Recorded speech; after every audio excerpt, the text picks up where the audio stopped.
Don't I know you, sir? Don't believe so. I haven't been here in many years. Name's Silas Greaves. Silas Greaves? The bounty hunter?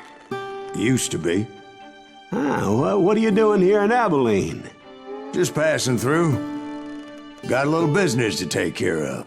Well, sir, it would be an honor if you would allow me to buy you a beer. Hell, son, it would be my honor to drink it. I'm Molly. Howdy. I'm Dwight. That's Jack and Steve. Ben's behind the bar. Oh, I bet you got some great stories. A couple. Any of them true? Jack, be nice. A few. What about your shootout with Henry Plummer's gang in Bannock, Montana? Is that where you started as a bounty hunter? That's what it says in this here dime novel. Don't believe everything you read in them dime novels, boy. First man I hunted was back when I was riding with Billy the Kid. You knew Billy the Kid? Damn right. That scrawny son of a bitch had no fear. Wouldn't back down for nobody. I heard he collected the 10 stars off any crooked lawmen who crossed him. It was a war, boy. The Lincoln County War. And Billy promised his regulators would take the life of every bastard who helped bushwhack John Tunstall. Kid had a big chip on his shoulder and a hair-trigger temper. Made him dangerous as hell. It was about 30 years ago. Billy was hiding out in an abandoned farm near Stinking Springs. I threw in with the kid because the man I had sworn vengeance on was riding with Billy's enemies.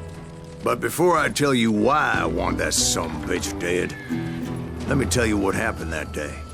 I was heading back to the hideout when suddenly I had this funny feeling. Funny, ha-ha? No, Steve. The other kind of funny.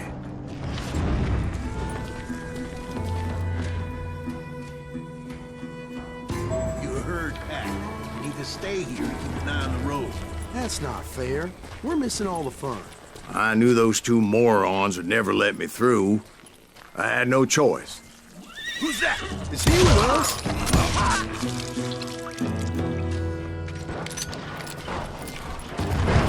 Was it Pat Garrett's posse? Oh, yeah. I heard the shots and I knew I had to move fast. They're coming from the Garrett and his army of deputies had surrounded the entire homestead. I decided to help Billy and the boys out of it. So that's just what I did. We have one behind us. Stay on it. As the governor of New Mexico was paying for the kid's apprehension, Garrett was able to hire every gun hand in Lincoln County.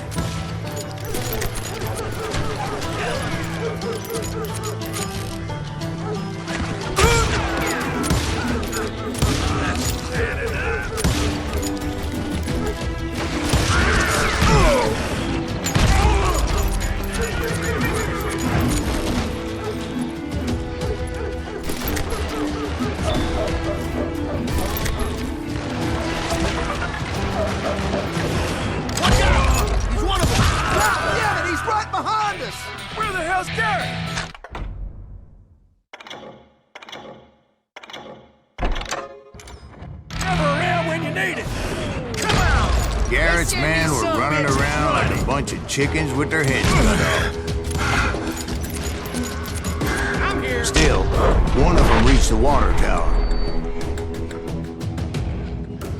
Not a bad idea. It would be a turkey shoot from up there.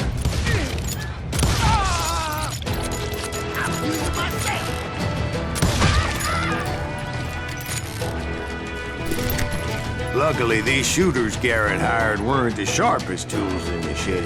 A lot of them were saddle tramps or sod busters or drunken drifters looking to make a few bucks.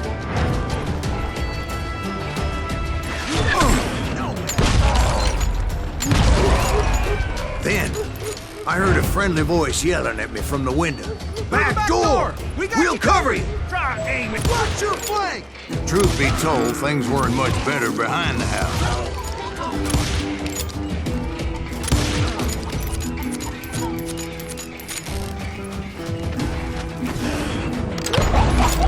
I cut their numbers in half. But that just made the ones that were left twice as mad. They made up for their lack of skill with a seemingly endless supply of ammo. It was a bit of a slog, but I finally fought my way around the back of the house. And like that, I was inside, none the worse for wear. I passed Dirty Dave, and upstairs I found Billy and Charlie Bolton. Rat in a trap!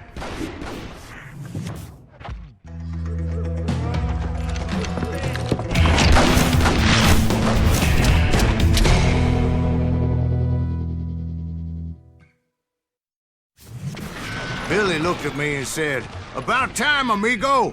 Grab a gun and get to the window." Wait, so you were friends with Billy the Kid? Yeah, sort of. Anyway, we were surrounded by dozens of deputized shooters who wanted to do us harm.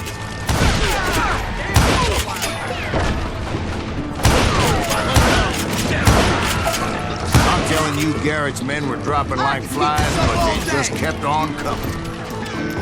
I think I got one!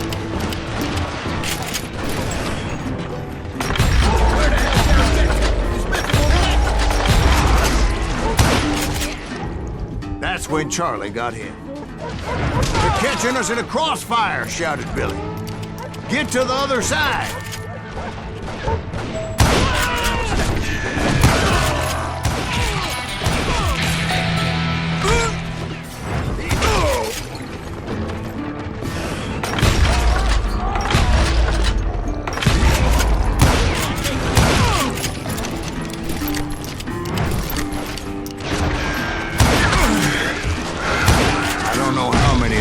Suckers I personally put down, but it was pretty clear, even to Billy, that maybe discretion was the better part of valor. What's that mean? It means that it was time to cut and run. "They got a Gatlin!" Billy shouted. "Get the horses and bring them round back. I'll draw their attention." He directed that order at me, and I thought, why the hell do I have to do it?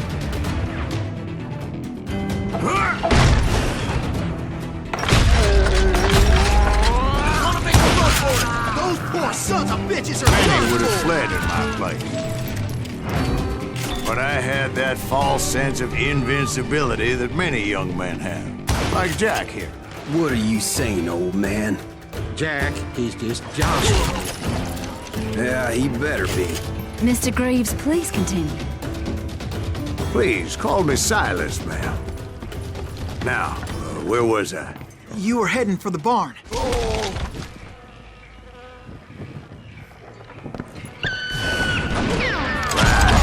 Making my way past the passel of fallen foes. Sounds like Garrett hired a whole regiment of hired guns. Yes, and just when I thought I was done with them, more of these hapless bastards would pop up.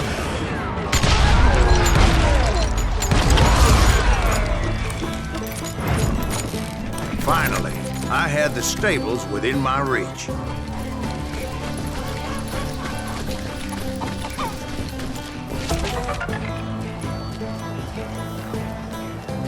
And that's when I met Sheriff Pat Garrett. I read that you went toe-to-toe with him, sir. That backstabbing bastard with that tacked-on tin star.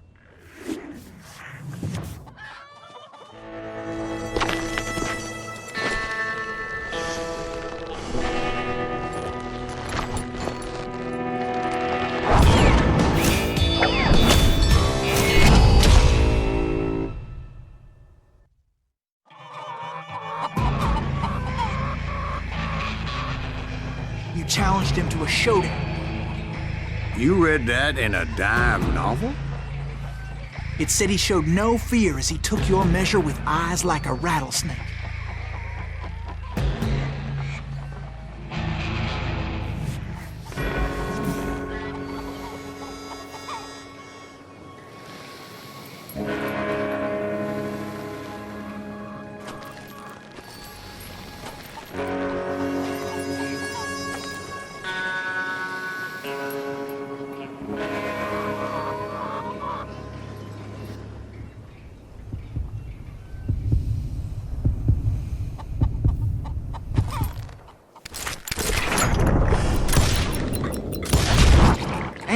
killed him in a fair fight. Is that what that penny dreadful said? No, boy. That ain't what I meant when I said I met Pat Garrett. So let me start again. I finally reached those damn stables.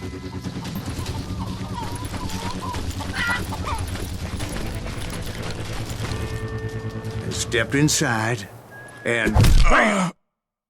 Last thing I heard was Garrett's voice. That's not Billy. And go on. How did it end? And, boy, that was just the beginning.